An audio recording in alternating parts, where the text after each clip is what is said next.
여러분 안녕하세요. 최신 세계 경제 뉴스를 발췌 소개하고 제 의견을 곁들이는 세계경제는 지금 Current Issues of Global Economy 편집자 정견만입니다. 네, 6월 29일자 세계경제는 지금 시작하겠습니다. 오늘 토픽 한 건, 단신은 소단신 5건을 포함해서 7건, 그리고 오늘의 명상으로는 예술과 인생에 관한 명언들을 소개하겠습니다.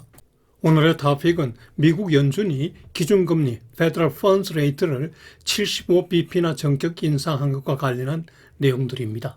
네, 오늘의 단신은 소단신 5건을 포함해서 모두 7건입니다.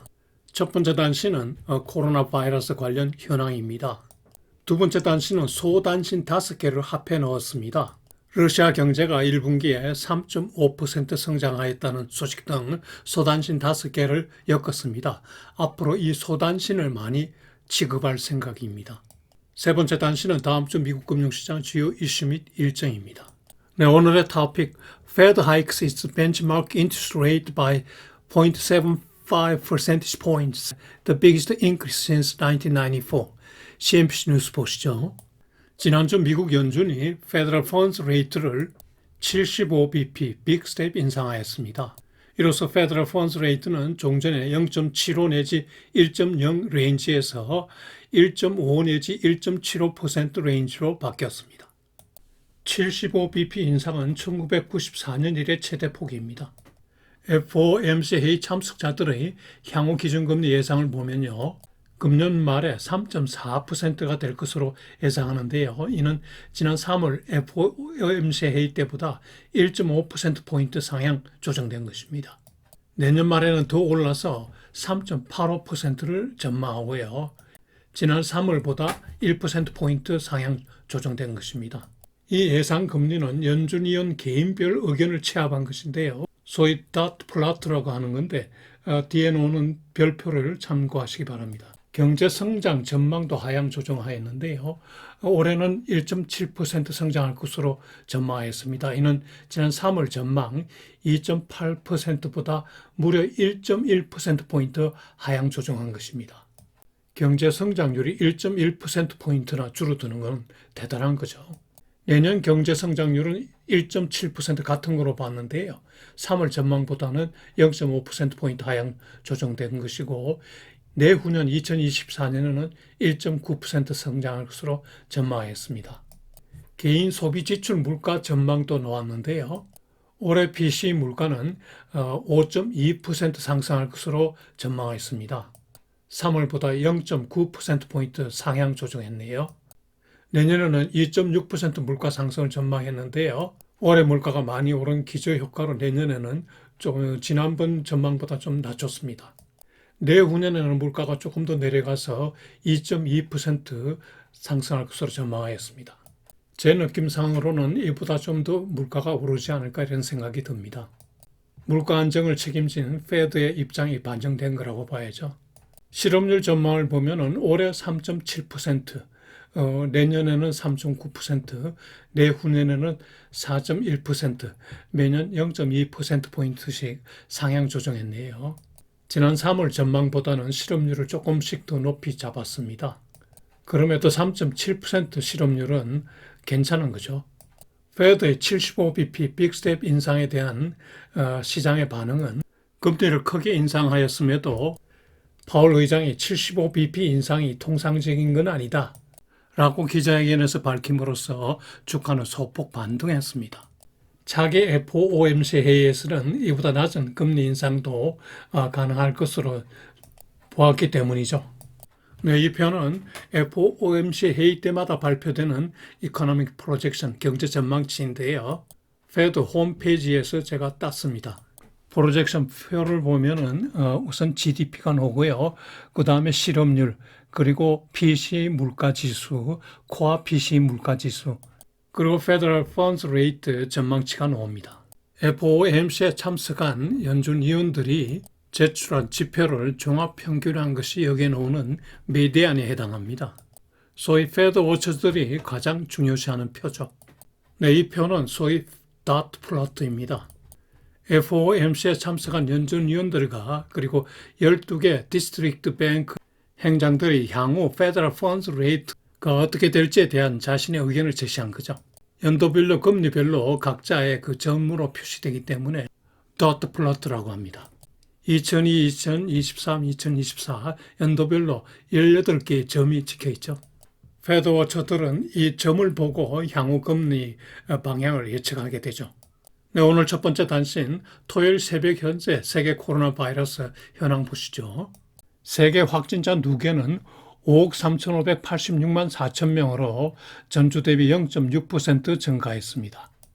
사망자 누계는 631만 4,972명으로 전주 대비 0.1% 증가에 그쳤습니다. 확진자 증가율이 4주째 0.6%에 머물고 있고요. 사망자 증가율은 역시 4주째 0.1% 증가에 머물고 있습니다. 탑12 국가별 순위도 8주째 순위 변동이 없습니다. 미국, 인도, 브라질, 프랑스, 독일, 영국, 러시아, 한국, 이탈리, 터키, 스페인, 베트남 순위입니다. 확진자 증가율이 좀 더 내려가기를 기원합니다. 네, 오늘은 소형 단신을 5개를 넣었습니다. 첫째는 러시아 경제가 지난 1분기에 3.5% 성장하였다는 소식입니다. 작년 4분기에 5% 성장에 비해서는 낮아졌지만 그런대로 괜찮군요. 다만 지난 2월 24일에 전쟁을 시작했기 때문에 2분기 이후 경제 성장률은 급격히 악화될 것으로 예상됩니다. 전쟁 중인데다 서구 제재가 계속되기 때문이죠. 개인적인 생각으로는 제재 효과 미흡 등으로 예상보다는 덜 악화될 소지도 있다고 봅니다. 두 번째 단신은 WTI 유가가 지난 주말 4주 내 최저를 기록했습니다. 금요일 한때 108달러대까지 내려갔다가 종가는 110달러로 마감했습니다. 주중 8.8% 하락했습니다. 유가 하락 요인은 공격적 금리 인상으로 리세션 우려가 생기고 이에 따라 유류 소비 위축이 예상되기 때문이죠. 세 번째 단신은 지난 주말 철강 가격이 6개월 내 최저를 기록했다는 소식입니다. 지난 주말 톤당 4,500 중국 이엔으로 나왔고요. 특히 5월 초 이후에 가격이 많이 하락했어요. 5월 초 대비 15% 하락했습니다. 네 번째 단신은 비트코인 가격이 또다시 하락해서 지난 주말 17,800달러까지 빠졌다가 종가는 소폭 반등해서 18,600달러로 마감하였습니다. 네, 지난 주말 워렌 버핏과 자산 5천 경매가 끝났는데요. 무려 1,900만 달러, 우리 돈으로 약 250원에 낙찰되었습니다. 종전 기록 450만 달러의 약 4배 해당이네요. 낙찰자는 아직 잘 모릅니다. 이 돈은 무주택자를 위한 자선단체인 글라이드에 기부되는데요. 지난 2000년부터 시작해서 아마 올해가 마지막이 될 거라고 하는군요. 버핏과 오차는 경매인과 그리고 추천 7명이 참석할 수 있고요. 장소는 스미스 앤 월렌스키 스테이크하우스입니다. 올해 8월에 이제 92세가 되는 워렌 버핏인데요. 생전에 자기 전 재산 99%를 기부할 약속을 했고요. 벌써 많이 기부하였죠. 현재 그의 자산은 올해 주가가 좀 빠졌음에도 930억 불에 달합니다. 우리 돈으로 120조 원 살짝 넘죠. 진정한 기업가 정신을 실천하고 있는 워렌 버핏 존경합니다. 이윤 창출뿐만 아니라 기업의 사회적 책임을 다하고 있죠. 네, 다음 주 미국 금융시장 주요 이슈 및 일정 보시죠. 지난주에는 금리 인상에다가 각종 경제지표 악화가 나타났죠. 신규 주택 건설 감소, 소비 심리 지수 하락, 실업수당 청구자 수 소폭 증가 등이 나왔죠. 이에 따라 주가가 많이 하락했고요. 베어 마켓에 진입하였습니다. 너무 빠지다 보니까 주말에는 강보합으로 끝나기도 했지만요. 무엇보다 리세션 그리고 스태그플레이션 우려가 시장을 누르고 있죠. 다음 주 주요 일정으로는 제롬 파월 연준 의장이 국회 청문회에 2번 나갑니다. 수요일에는 상원에 나가고 목요일에는 하원에 나가서 청문회에 임하게 됩니다. 여기서 7월에 그 FOMC 정책 방향이 지시될지 관심이죠. 참고로 월요일은 노예 해방일로서 연방 휴일입니다. 향후 주식시장 전망에서 큰 틀은 페드에 맞서지 말라는 척과 급락에 따른 반발매 척으로 나누시겠죠. 추후 경제지표의 내용에 따라서 변동성이 확대될 소지가 있습니다. 네, 요일별 일정은 표를 참고하시기 바랍니다.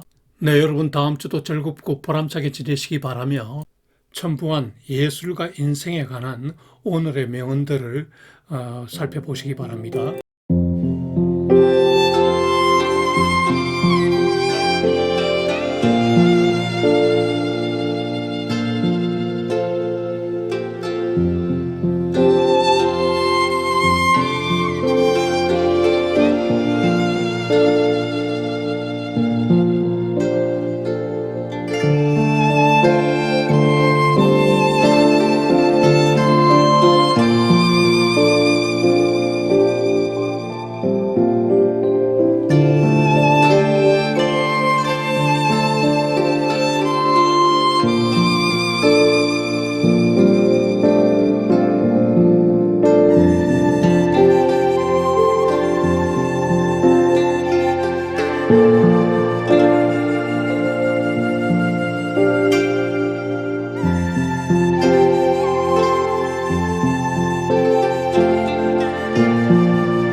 네, 여기서 윈스턴 처칠에 관해서 좀 더 알아보죠. 아시다시피 그는 영국의 걸출한 정치가입니다. 그는 영국 수상을 두 번이나 했는데요. 특히 1940년부터 45년까지 수상을 하면서 결국 2차 세계대전을 승리로 이끌었죠. 1951년부터 55년까지 재차 수상에 취임해서 영국을 잘 리드했죠. 그런데 그가 문학 작가로서 그리고 화가로서 활동한 사실은 잘 모르는 경우가 있는데요. 작가로서 수많은 명연설, 기고문, 그리고 역사소설, 그리고 전기를 많이 썼습니다. 1953년 수상 재임 중에 노벨 문학상을 받았습니다. 할아버지 전기를 써서 집안 대대로 내려오던 그 오명을 벗겨낸 것도 유명하죠. 그는 또 화가이기도 했는데요. 500여 작품을 남겼습니다. 초기에는 가명으로 출품해서 수상을 했다 하네요. 자살 충동을 느끼는 심한 우울증 때문에 철로 옆이나 높은 곳에는 가지 않았다고 합니다. 참고로 그가 관여했던 얄타 회담에 대해서 또 알아보죠. 2차 세계대전이 끝나갈 무렵인 1945년 2월에 흑해 연안 러시아의 얄타에서 미영 러시아 정상들이 유엔 설립, 국경선 결정, 그리고 전쟁 배상금, 러시아의 대일전 추가 참여 등을 합의한 회의입니다. 이 얄타 회담에서 한국 신탁 통치가 거론되었는데 이게 결국 남북 분단의 시발점이 된 거죠. 여담입니다만은 최근 처칠 그림이 경매되었는데요. 배우 안젤리나 졸리가 가졌던 작품이 지난 3월 초에 런던 크리스티 경매에서 거금 1200만 불에 팔렸습니다. 예술적 가치보다는 영웅의 명성이 반영됐다고 봐야죠.